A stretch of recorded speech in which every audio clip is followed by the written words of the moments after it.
अगर आपको याद हो तो साल भर पहले देवभूमि उत्तराखंड में लव जिहाद का मामला खूब गरमाया था। जो मुसलमान उत्तराखंड में रह रहे थे, लोग उनसे किराए के घर और दुकानें खाली कराने में लगे थे, क्योंकि उत्तराखंड के लोगों का ऐसा मानना है कि जो मुसलमान है वो यहाँ के स्थायी निवासी नहीं है, वो बाहर के राज्यों से और राज्यों से उत्तराखंड में आए हैं। इसीलिए उत्तराखंड से बाहर उन्हें खदेड़ने की बात भी लगातार हुई थी, क्योंकि कुछ जिहादियों की वजह से वहां की बहन बेटियां सुरक्षित नहीं थी। अब ऐसा ही मामला असम से भी सामने आया, जहां की हिमंता सरकार जिहादियों और कट्टरपंथियों को लेकर पहले से ही सख्त है। दरअसल असम में 22 अगस्त को एक नाबालिग के साथ गैंगरेप की घटना सामने आई। आरोप लगा मुस्लिम समुदाय के 3 लोगों पर। इस घटना के बाद पूरे प्रदेश में मानो आग लगी है। हिंदू सरकार से न्याय की मांग कर रहे हैं और मांग कर रहे हैं कि असम से मियां मुसलमानों को खदेड़ दिया जाए। असम में मियां मुसलमान उन मुसलमानों को कहा जाता है जो बांग्लादेश से आए हैं काम के सिलसिले में। असम के लोग इन्हें बांग्लादेशी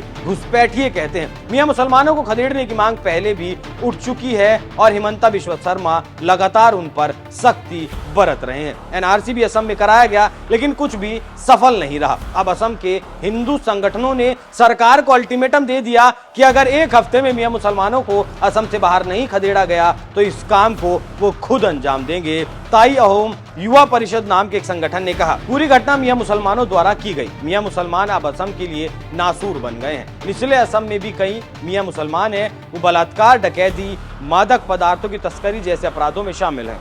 इनसे लोग बेहद परेशान हैं। इन लोगों के द्वारा असम को 2 हिस्सों में बांटा गया है, एक ऊपरी असम और एक निचला असम। निचले असम में इन घुसपैठियों की भारी तादाद है, लेकिन अब ये लोग ऊपरी असम में भी घुसपैठ कर रहे हैं। इसी घुसपैठ को रोकने के लिए असम के 30 से ज्यादा हिंदू संगठन एक साथ आ गए और सरकार को 7 दिन का अल्टीमेटम दे दिया। हालांकि कांग्रेस पार्टी अपने स्टैंड पर क्लियर है कि अगर किसी ने भी घुसपैठियों को हाथ लगाया तो बवाल कर दिया जाएगा, क्योंकि यही तो इनकी ताकत है। कांग्रेस विधायक अब्दुल रशीद मंडल ने मियां मुसलमानों को बाहर करने का अल्टीमेटम देने वाले संगठनों को चुनौती दे दी। अब्दुल रशीद ने चैलेंज देकर कहा कि प्रदर्शनकारी मियां मुसलमानों को नहीं निकाल पाएंगे। रशीद का कहना है, कुछ लोगों की गलती के लिए सबको दोषी नहीं ठहराया जा सकता। मियां मुस्लिम असम के अलग अलग इलाकों में हो रहे कामों में अपना योगदान दे रहे हैं। उन्होंने ऐसे तनावपूर्ण हालातों के लिए असम के मुख्यमंत्री हिमंता बिश्व शर्मा की टिप्पणियों को जिम्मेदार बताया। हालांकि घुसपैठ पर लगाम लगाने के लिए हिमंता सरकार लगातार प्रयास कर रही है। हिमंता के मुताबिक